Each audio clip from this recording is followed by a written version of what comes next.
Good morning, good afternoon. Thank you for joining today's WIN webinar. We are so excited to have our panel of female leaders in the collision industry here. We've got a great discussion planned for everyone. I'll let everyone know about a couple of other upcoming webinars that WIN's putting on. On Tuesday, November 16th, we have a webinar for mindful methods for stress reduction. That'll be at 1 p.m. Eastern. It's free to members, $25 to non-members. Also on December 8th, we have a WIN member exclusive. It's a WIN book club session with Nita Bouchon, the author of Emotional Grit. Those of you who joined us for our annual WIN conference back in May will remember she was our keynote speaker. I think we were really impressed by what she had to say, and this is just an opportunity to continue that conversation. So moving forward here, I want to go ahead and introduce our panelists. So with us today, we have Kim Morin, the Chief Human Resources Officer at the Boyd Group. We also have Laura Smith, Executive Vice President of Sales, Marketing, and Customer Experience at Hertz. Shivani from CCC couldn't make it, but we are very excited to have Mary Jo Prigge, EVP, Chief Service Delivery Officer of CCC. Kim, if you'd like to start us off, can you tell us about your journey and how you got to where you are today? Yes, thank you, Valerie. And let me just say it's an honor to be here today, and I'm looking forward to the discussion. So I am originally from Canada. I grew up on a farm in Saskatchewan where neighbor helping neighbor was really a way of life and really shaped me as an individual and certainly as a leader. And by that, I mean working collaboratively, being part of a team, being a great team member and teammate is really, really important to me. I have a degree in business, and I've been working in human resources for about 25 years plus, but I like to say 25 years. I have been absolutely blessed in my career to have worked with many great people, and I've worked in some really great industries and companies. I actually started my career in the criminal justice system in Canada, and so I can honestly say I've been in jails as an employee. I worked in jails, halfway houses, and probation. It was a very, very challenging work environment, particularly as a young female, really fresh out of university. I've worked in food manufacturing. I spent about 7 years in the 3PL industry, so warehouse distribution. And I'm coming up to 3 years, early in 2022 with the Boyd Group. I am a working mother.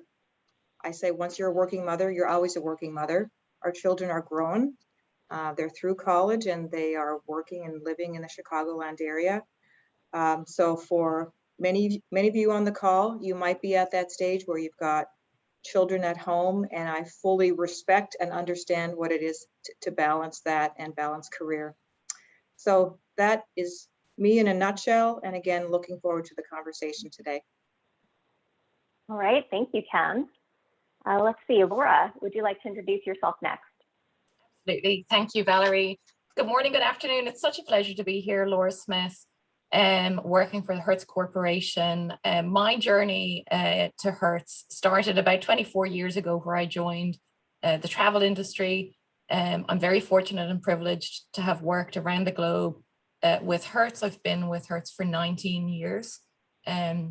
Hopefully you'll still hear that I'm Irish. My accent needs a trip home at this point. I have not been home for about 2 years with everything that we've been going through. But I did start my career in Dublin, where I spent 10 years.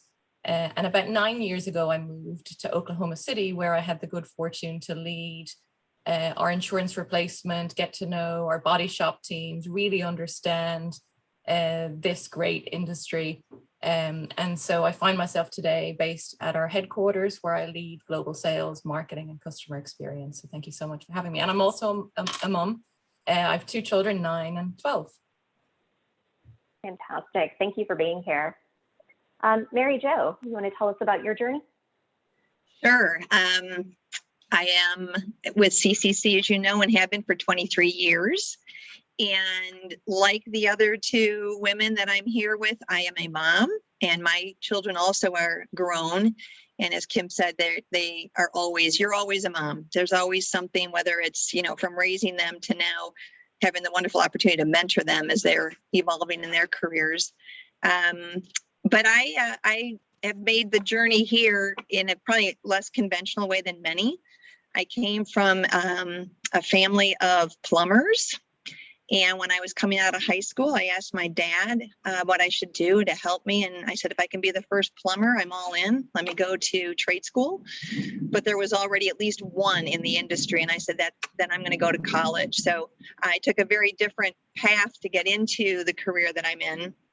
And also went through a real different approach to taking care of myself very young. So my dad had a business. It went bankrupt while I was in college. I worked all the time, which was never probably one of the greatest benefits I received from the path that I took, because it taught me hard work, commitment, integrity, and that really you can do whatever you want when you pave the way and just, set goals and go after them. So I started on the front line in customer service, what seems like a million years ago, and moved through the ranks. I was one of the leaders who started an association. Back then we called it telemarketing. Now they're customer experience centers. They're much more sophisticated than they were back then. And working with AT&T, developed an association that allowed me to build a network. And the network is what brought me into this industry. And I started in auto glass, rolling out the first national auto glass program with, at the time it was Globe Glass, and it became Vistar, and then ultimately Safe Light. And then came over to CCC, and I've been here for the last 23 years, and it's been a wonderful, wonderful journey. That's great. Thank you for sharing your journeys. Let's see, Mary Jo, first question here is for you. We work in a male-dominated industry. Have you ever experienced resistance because of that? And if so, how did you handle it? No, not at all. Actually, no. And yes, and I say that because, again, I'm in a different generation than many right now. As I look at my daughter and the people coming in and how the business environment has changed tremendously, I looked at every asset I had. I didn't have an MBA. A lot of the credentials that many had, every asset I had is what I had to take to market. And I knew, again, that hard work and dedication were all a part of it. But I also felt like being the only woman at the time was truly an asset for me.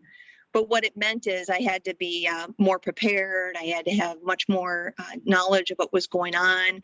So in some respects, working in a male world at my time, I didn't feel was a hindrance. But I also grew up with an older brother. I was one of the guys.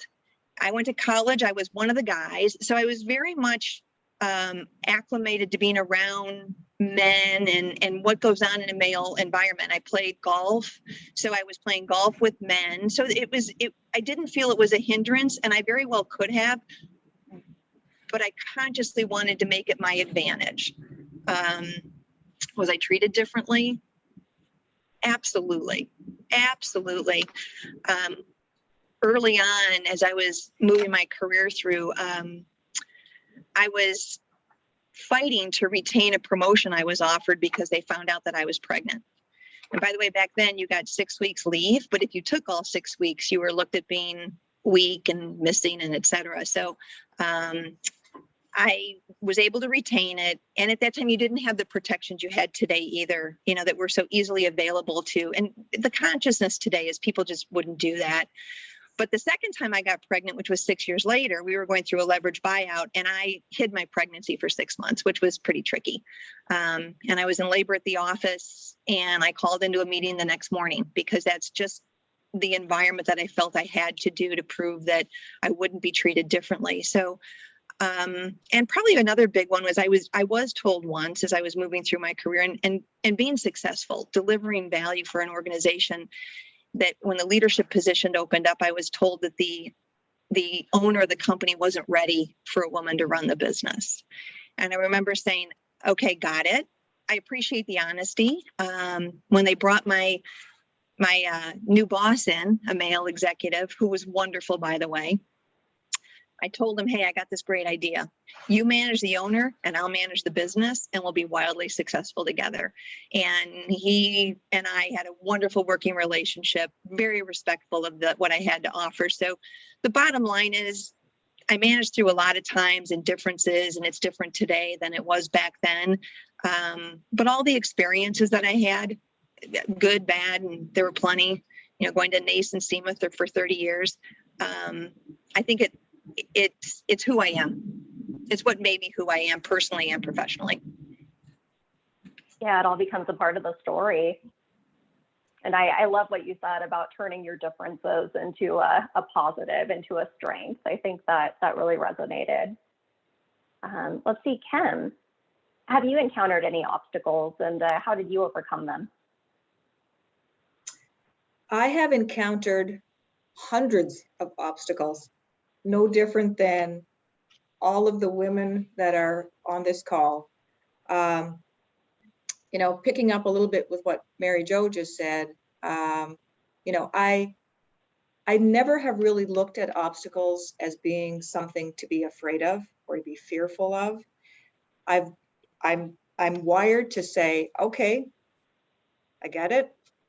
Maybe sometimes use the coach's 24-hour rule to make sure I have a level head. But it was never an option for me to say, I'm going to run from it or hide from it. I always felt like I could just get through it.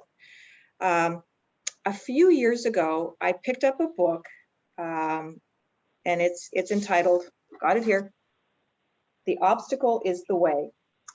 And I got the book because Rory McIlroy, and I'm not sure if everyone knows who Rory McIlroy is. Mary Jo does if she's a golfer. Rory McIlroy is a wonderful professional golfer. Anyway, he said that this book was very impactful for him and just the psychology of the game, and really, really helped him. And so I'm a beginner, and I thought, well, hey, if it helps Rory, of course it's going to help me. I can probably knock a couple of strokes off of my very high handicap. So I picked up this book, and I want to read just a couple of sentences to all of you. Every time you learn something, you develop strength, wisdom, and perspective.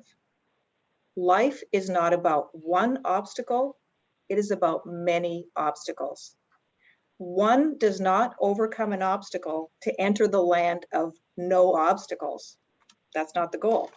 On the contrary, the more you accomplish, the more things will actually stand in your way. There are always more obstacles and bigger challenges. Passing one obstacle simply says, you're worthy of more. I love that. Passing one obstacle says you're worthy of more. The book is really about our own power, and this is why I love this book. Clearly, we cannot always change what's going on around us. We can't control obstacles that come our way, but what we can control is, first of all, our mind, our perception, and how we think about what's coming at us. And that's obviously the first step. All right, so how am I thinking about this? We can control our actions, what we actually do, and we can control our will, our stamina, our perseverance, our grit. And the book is really about that. So to me, it really validated how I have lived my life. And I'm not for a second saying it's always easy. In fact, I will tell all of you that the past 2 years for me, both personally and professionally, have been extremely challenging. I've actually had more obstacles than I would like, but I'm here today. Am I stronger, wiser, have more wisdom and more perspective than I did 2 years ago? Absolutely. So I hope all of you think about obstacles in a positive way. And I hope you pick up the book. It might help your golf game. It might help you personally, might help you professionally, or all of the above, but it's a great read. Yeah, thank you. I love that quote that you shared. And if anyone missed it, that book is The Obstacle is the Way. We went ahead and dropped the title into the chat for everyone. Thank you. Ryan Holiday is the author. Very good. Laura, coming your way with our next question. How have you built confidence or resiliency over the course of your career? You know, I think within this industry that we work, and any industry with a ton of changes, confidence and resiliency are just so important. I think over the course of my career, I've gotten experience in both by tackling challenges head on. I tend to be someone who doesn't think, you know, for too long about it, just dig straight in without worrying about failure. And I think that's important. I think two things are really important for me as I think about both of these characteristics and competencies. The first one is around goals. I will always be committed to the goal, and will spend a little bit of time thinking through what is it that I'm being asked to do and deliver. And I will therefore stay committed to that goal and to that outcome.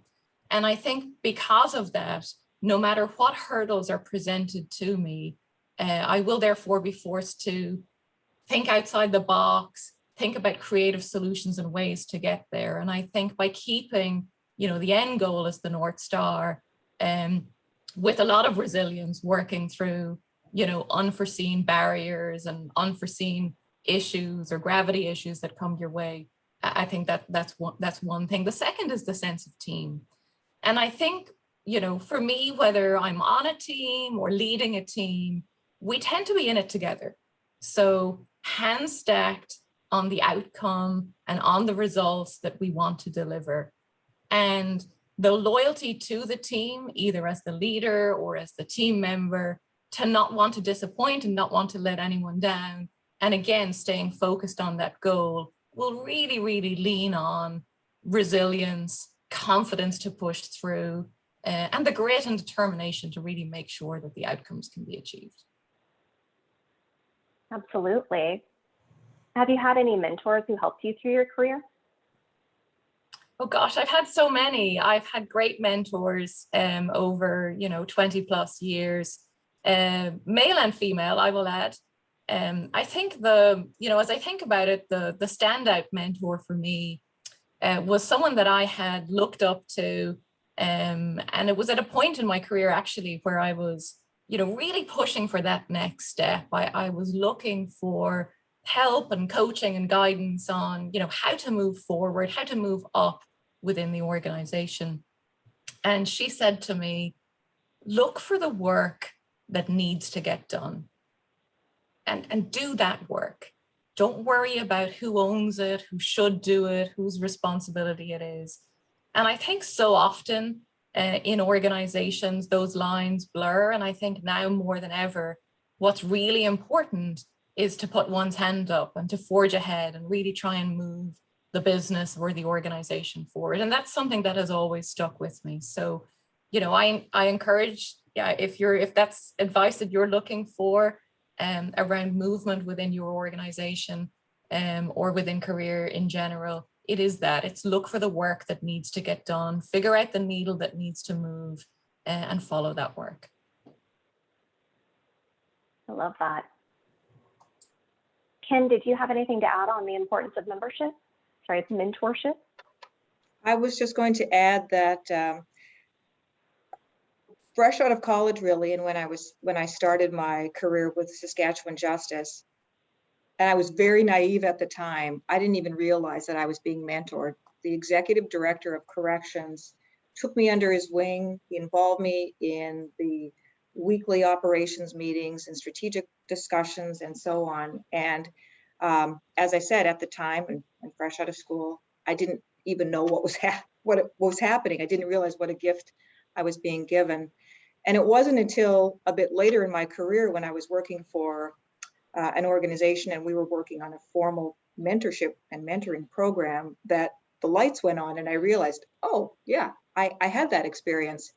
So my message would be, in addition to formal mentoring and mentorship, I think the gift is truly in the informal relationships and the informal mentoring as well. And I can honestly say in my career, I've had a lot of informal mentoring and it's been very, very helpful. it doesn't necessarily need to be with senior people either. I've learned a lot from people who are definitely junior to me, but have different ideas and different perspectives. And so I like to think about mentorship and mentoring in a very broad sense. I like that. I like that a lot. Any advice that you have for other women in the industry? Yes. I have a lot of things that I'd like to share. You know, I think with time and experience, hopefully comes a little bit of wisdom. And so I know we don't have a lot of time. So I think some of the top things that I'd like to share are, don't forget that the only limits are the limits that you put on yourself. And I think the sky is absolutely, you know, it's endless. There are endless opportunities in this industry. And I think there are endless opportunities for women. I would also say, and Laura talked about this a little bit, make sure you set goals for yourself and have a plan. I would also say, don't be so married to that you've got blinders on and you may miss a little side road or a gravel road and a little diversion that could be just delightful. And so I think having a plan is really important, but being open to things outside of that is also important. I would say be very, very careful with your time. And all of you on this call that are working mothers or have raised children, we all know that you have to almost be a master at planning and prioritization. You have to be, it's fundamental. And along with that, there are times when you have to say no, and that's hard. But I think you have to be very, very careful with your time. A clear head makes for a steady hand. I think that is so important. I talked a little bit earlier about the coach's 24-hour rule. My story there is so being from Canada, of course, the boys played hockey. And so at one point, my oldest son, I think he was 12, and he was on a travel team, and the coach on the first day said to all of the parents, I love coaching the children. I like the boys. The parents, you know, so he said, if you feel the need to call me to complain about ice time or whatever it might be, please give it the coach's 24-hour rule. And I think that's really, really important. So clear head makes for a steady hand. I think giving yourself time when you feel emotional or whatever it might be, just taking the time to think things through before you act is really important. You are going to make mistakes. And if you believe the obstacle is the way, mistakes should be welcome. Now, my advice would also be, and again, advice that we gave to the boys is, you're going to make mistakes and it's okay to make mistakes. What's not okay is to repeat that same mistake over and over. So just make sure you learn the lessons. Don't be afraid of making mistakes. I've made many mistakes, but you have to learn the lessons. And so be easy on yourself. And then the last thing I would say is always be kind. Always be kind, and make sure you have some fun along the way. That's great advice. Thanks, Kim. So our next question here is for Mary Jo. What skills or character traits do you look for in successful women in the industry, and what skills do we need to develop for the future? Great question, because the industry and everything's moving very fast. So when I look at it, I look for basics. And by the way, I really appreciate what Kim said. It's almost like I'm listening to myself with some of her comments, I might add, about the 24-hour rule. For those of you who don't take heed to that, I write a lot of email when I get mad at somebody or something or whatever, and then save it to draft. 24 hours, pull it up and say, okay, that felt good, get rid of it now, right? So I got my frustration out. Just so many of the things that she said and making mistakes. And that kind of leads into what do you look for when you're looking to hire?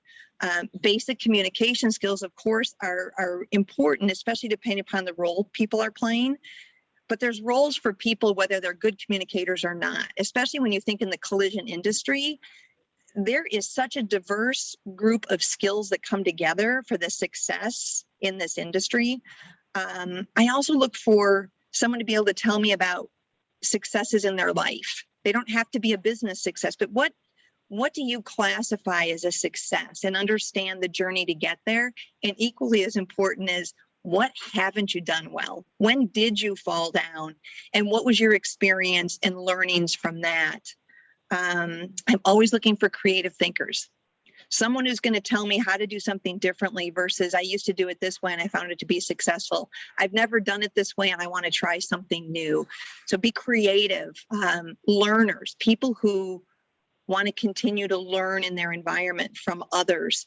I always said, when I stop learning, I need to retire, because that means I'm no longer leaning in on how I can do my self-development that will help the business that I'm in.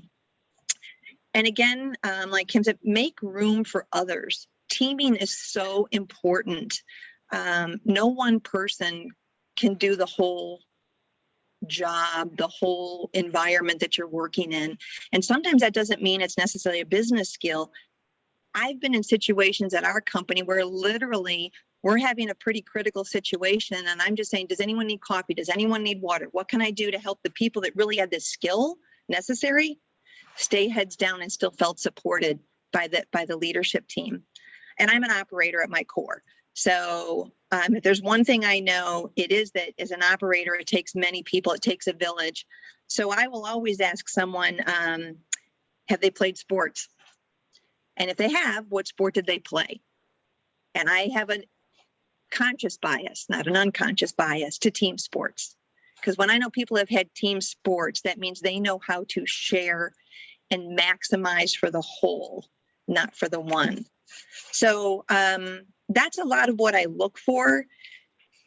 We need to also be thinking about the future. So as we think about our industry going into the future, technology is so fast paced and evolving so quickly for all of us, whether it's just working at your desktop, your laptop, or actually being a technician in a repair facility. So you've got to stay on top of what's important in your skill set, within your guardrails. Look beyond, but make sure you're always looking at what's coming at you in your particular lane so that you don't fall behind and you're always learning.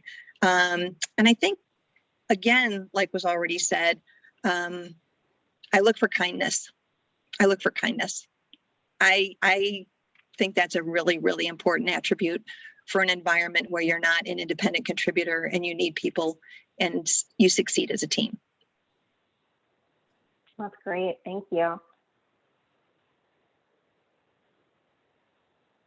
Right. Laura, question for you.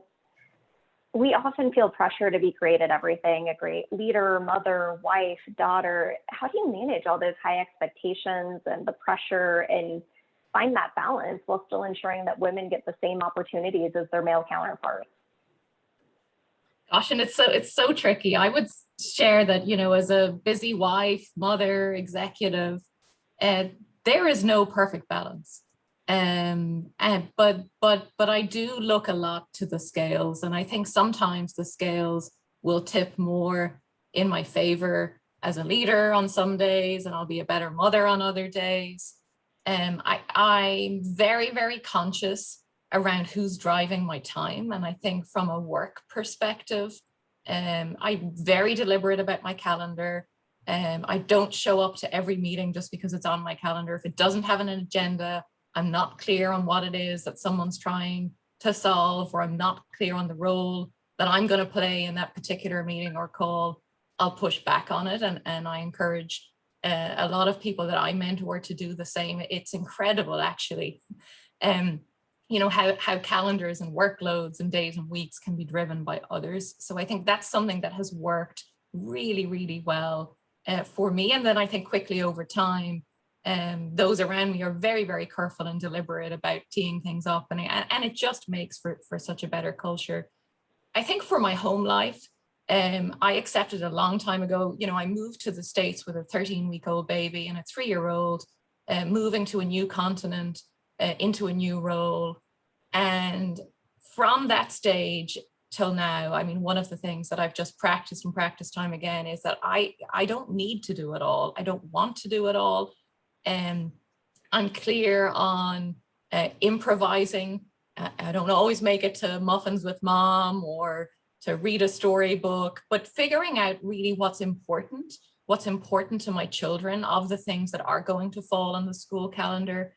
And then we have do-overs. There have been times where I've been traveling for a birthday, or I've had a late meeting and not able to make something on a particular day. So we as a family have had a lot of fun with that. We do a lot of improv and really go big and make up for things on other days.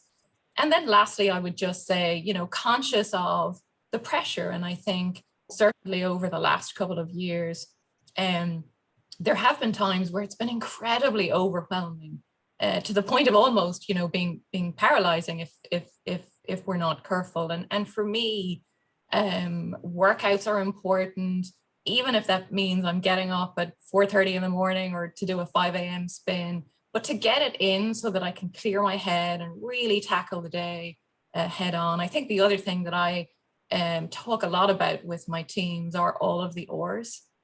Even though my son tells me I can't say or as Americans do, but relax, rejuvenation, re-energizing, really taking that time to recharge because we need it. And, I know firsthand, I am at the top of my game every time when I take the time to do those things. Yeah, so true, so important. We do have a related question in the chat. In your opinion, from a leadership perspective, as leaders, how can we bring more balance to the workplace for women and help reduce the mom guilt, without them being at risk for missing opportunities? Oh, there's a few easy ways. One, I'll come back to the calendar. So as leaders, think about how you're driving your team's time. Are you filling their days with calls and meetings and back to back? And if they can't come up for air, that's not our role. So leaving the space for our teams to be creative, to have the time to problem solve, and to have the time to work on the business and in the business is so critical. So I would say that first and foremost. Number two, and I think COVID has helped with this, and that is around flexibility, really leaning into what people need. And if they don't need to do the commute to come to the office, or if they don't need, to be there 5 days a week or whatever that is, I think being empathetic to that and always having the open questions around how can I help and, what's important, what can I take off your plate? So just really creating that culture and recognizing that more often than not, mom is multitasking at an extraordinary level. And I think it's I think it's the same for guys too. And I think particularly single parents, this is not just advice for females. So I think as we all take a step back to really think through balance, culture, acceptance, and just creating space for people to ask for and seek out what they need to be successful. So true. All right, Mary Jo, question for you. How are you promoting women within your organization and driving diversity and inclusion? Oh, great question again. This is a tough one from a lot of angles. I've been at this company 23 years, and for most of them, I was the only female executive. And we have an amazing cross-section of very skilled, powerful, successful women in our organization. And I think, I'm the one that has to push the agenda to make sure that we're recognizing that. And it's not, I would say that, that unconscious bias again of where I like to be around people who are similar to me comes to the office as well. And it can get caught up in the hiring practices as well. And I'm sure Kim will be able to talk to that from direct experience. But at CCC, we have all skills in this organization from all parts of the world work for us.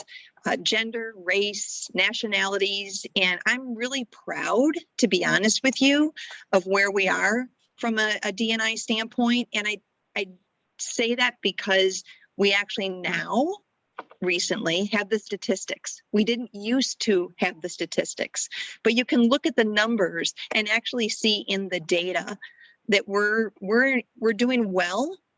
We have a long way to go. There's more, and we know that. We know that our organization will be stronger for having more women in positions that are traditionally men. They bring a different chemistry to the organization in many respects. They bring a different dimension to how they work. But it all starts at the most senior level. And we're taking this opportunity as the world is moving to speak about diversity and inclusion and equality differently. We're taking that opportunity to really make sure that our organization is aligned to what's important. We started this year what we call our DAC, our Diversity Advisory Council. And this reflects a cross-section of all of our employees from all different geographies, all different backgrounds, job functions, identities, in order to teach about the differences that each of us brings and what our cultures are. We're celebrating different cultural holidays through education, et cetera, than we ever have.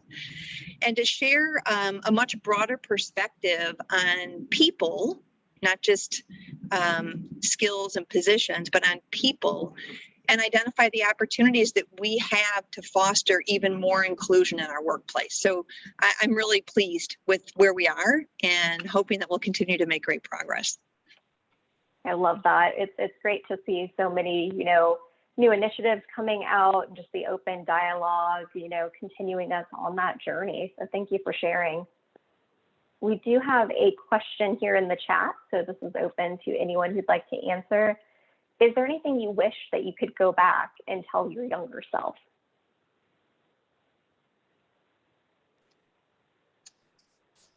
Yeah, and it kind of threads through so many things that have been said. I never had what I thought was a mentor.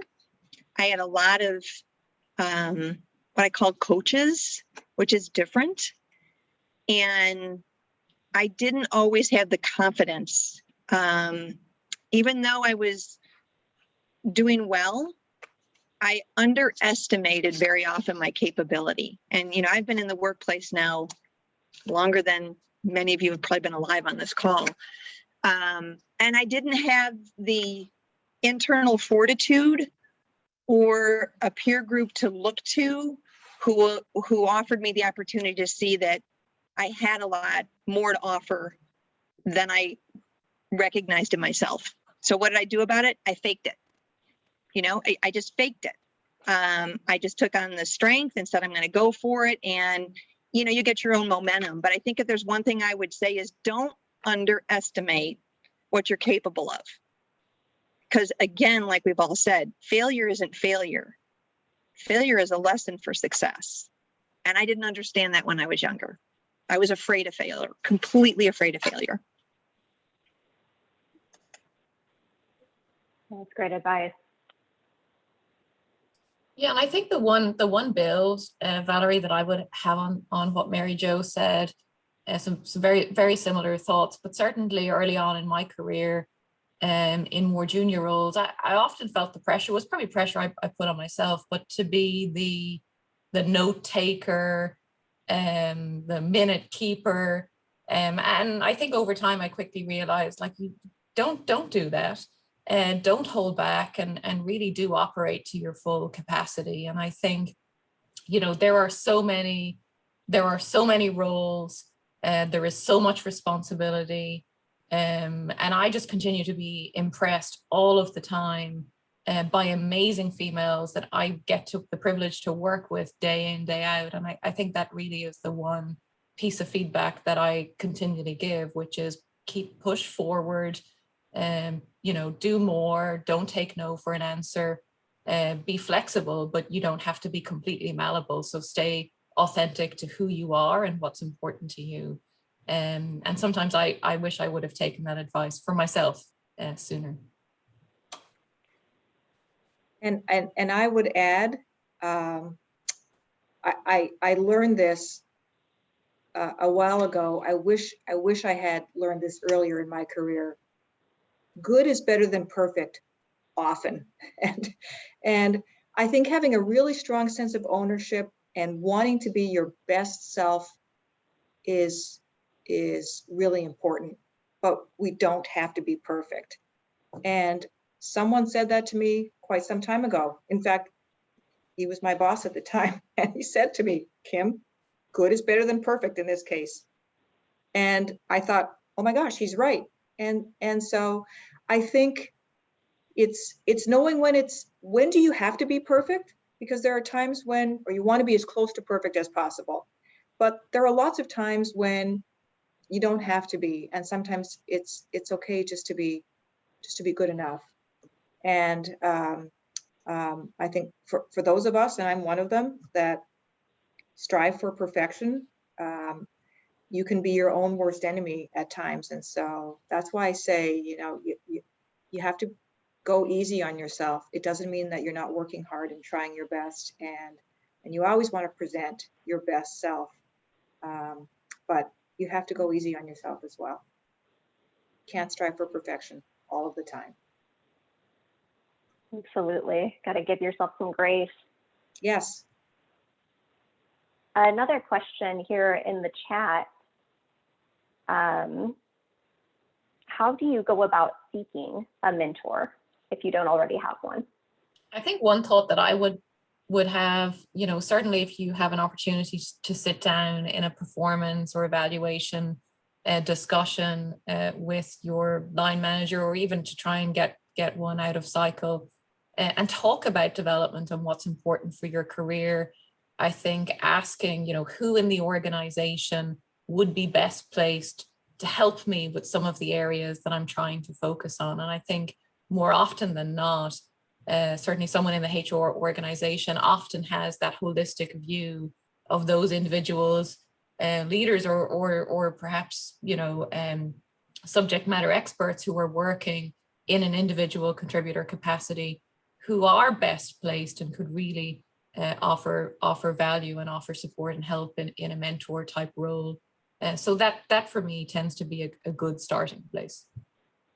I think that's great advice, Laura. And I would also add that you can be proactive. So if there is someone that you'd like to have a conversation with, it's okay to ask. And I've had people say to me, Kim, I know we don't have a formal mentorship program, but I'd like to have coffee with you, or I'd like to spend some time with you. And I think there are lots of people who are open and wanting and willing to do that. And so that's also why I'm a big fan of those informal relationships as well. But sometimes people are hesitant to do that. Again, I think if respectfully and professionally, if there's someone that you want to have a conversation with, go ahead and ask them. Never hurts to ask.